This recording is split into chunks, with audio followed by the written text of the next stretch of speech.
Good morning student.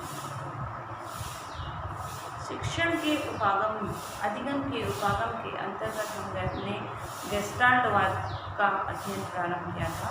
गेस्टाल्टवाद के अंदर हमने गेस्टाल्टवाद के नियमों के बारे में चर्चा की थी। ठीक है, आज का हमारा जो टॉपिक है गेस्टाल्ट मनोविज्ञान की विशेषताएं। पहले हम कुछ विशेषताएं कर लेते हैं, उसके बाद कोहलर के सिद्धांत के बारे में हम अध्ययन करेंगे। तो विशेषताएं कौन कौन सी हैं? ठीक है, पहली विशेषता है कि सूझ व्यक्ति में स्वयं उत्पन्न होती है। परिस्थिति के अनुसार सूझ का प्रादुर्भाव होता है।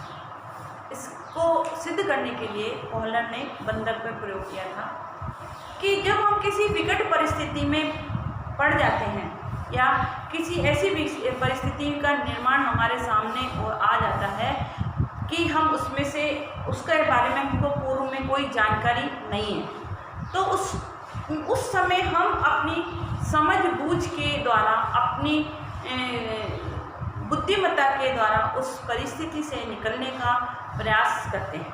ठीक है, तो सूझ का सिद्धांत जो है यही है कि परिस्थिति जन्य वातावरण में अपनी बुद्धि कौशल के द्वारा, अपनी सूझ के द्वारा उस परिस्थिति से किस प्रकार से हम निकलते हैं और उससे हम कितना अधिगम करने का प्रयास करते हैं और या कितना हम सीखते हैं। पहली विशेषता है सूझ व्यक्ति में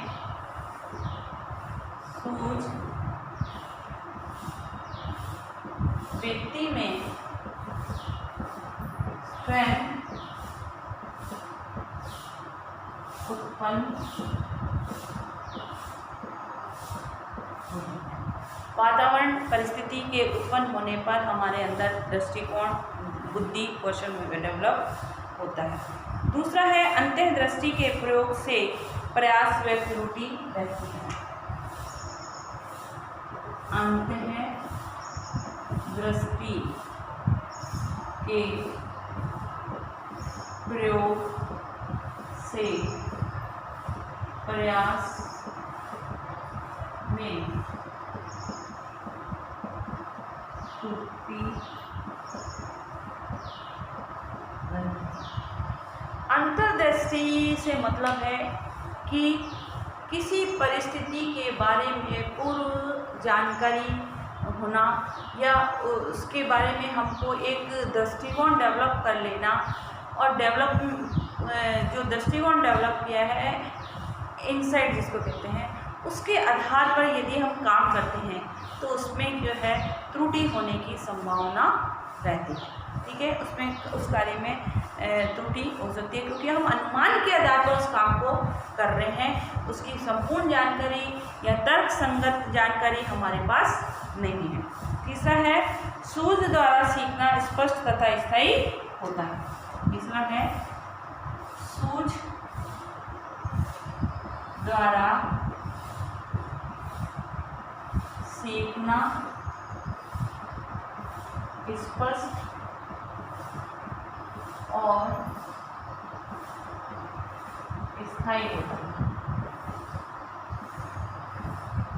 अब हम किसी परिस्थिति में ऐसे पड़ गए, जैसे बंदर को भूख लग रही थी और उसको केले प्राप्त करने थे, उसके सामने कुछ भी नहीं था। फिर उसने वातावरण को देखा, वहाँ के साधन सुविधाओं को देखा और उसको देखकर बंदर ने जो है केले प्राप्त करने का प्रयास किया और अंत में उसको सफलता हासिल हुई।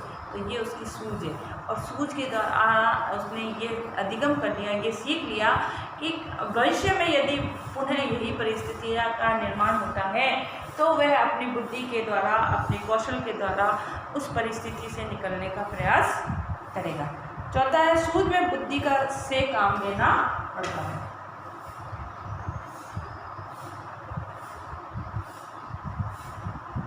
सूझ में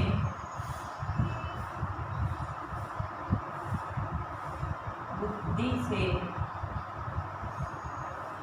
काम लेना पड़ता है। इस परिस्थिति के निर्माण पे अब हम मान लो हम कभी जंगल में गए या कभी हम पिकनिक पे गए और अचानक जो है बहुत बाढ़ आ गई, पानी आ गया, तो अब उस परिस्थिति में हमको कैसे अपनी बुद्धि कौशल के द्वारा बाहर निकलना है, तो उससे जो हमको प्राप्त ज्ञान की प्राप्ति होती है वो स्थायी ज्ञान की प्राप्ति होती है। और उसमें हम अपने बुद्धि कौशल से, अपने चातुर्य से, अपनी बुद्धिमत्ता के माध्यम से निकलने का प्रयास करते हैं। नेक्स्ट है, जब तक समस्या का पूर्ण रूप से प्रत्यक्षीकरण नहीं होता अंतर्दृष्टि समझ संभव नहीं। कि वास्तविक परिस्थिति का जब तक हमारे सामने उत्पन्न नहीं होती तो तब तक हमारे अंतर्दृष्टि का डेवलपमेंट भी नहीं होता है। पांचवा है वास्तविक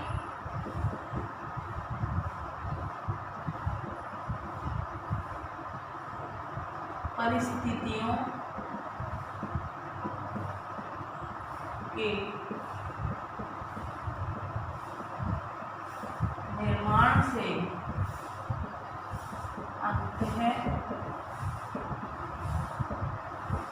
अंतर्दृष्टि का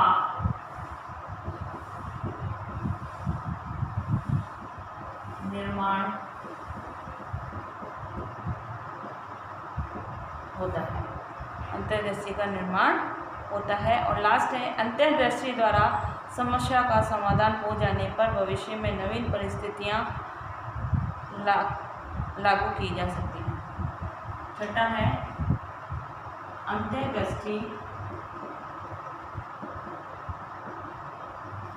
का निर्माण होने पर भविष्य में नवीन परिस्थितियों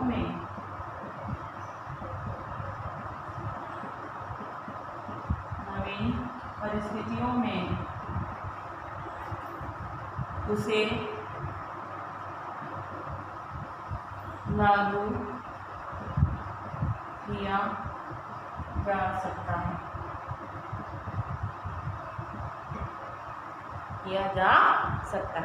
इस प्रकार से जो है जो सिद्धांत है कॉलर का, वो इस पर पूरा संग होता है।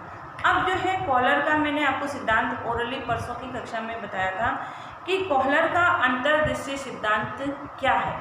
तो इसमें जो है सीखने का सूझ का, कॉलर का अंतर्दृष्टि जो सिद्धांत है उसको सीखने का सूझ का सिद्धांत भी कहा जाता है।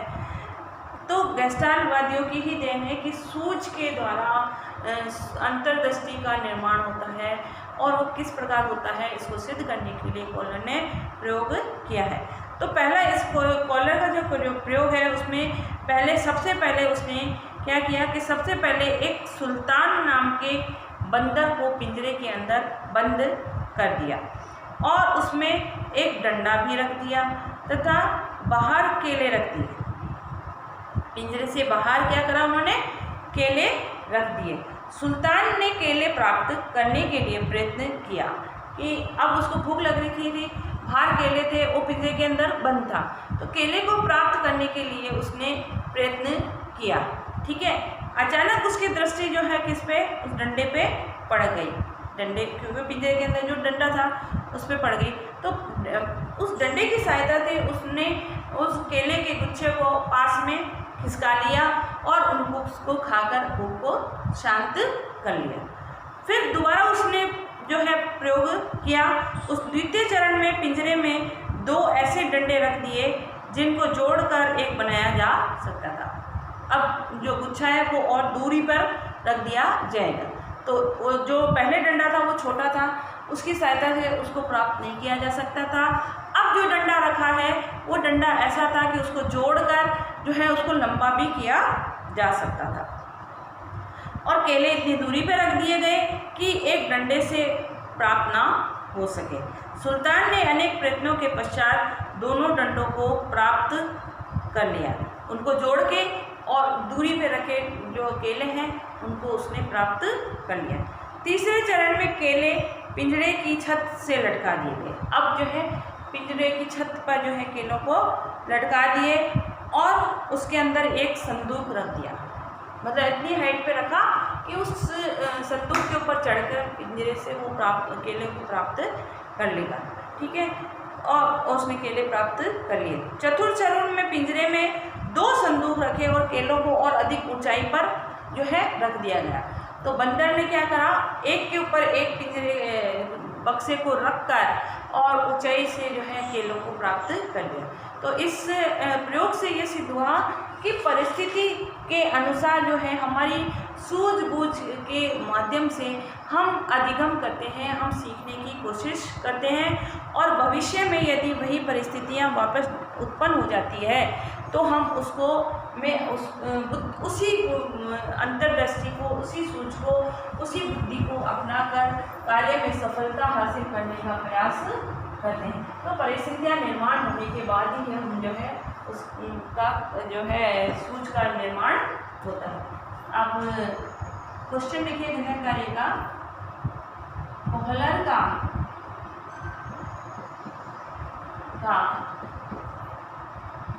सूझ का सिद्धांत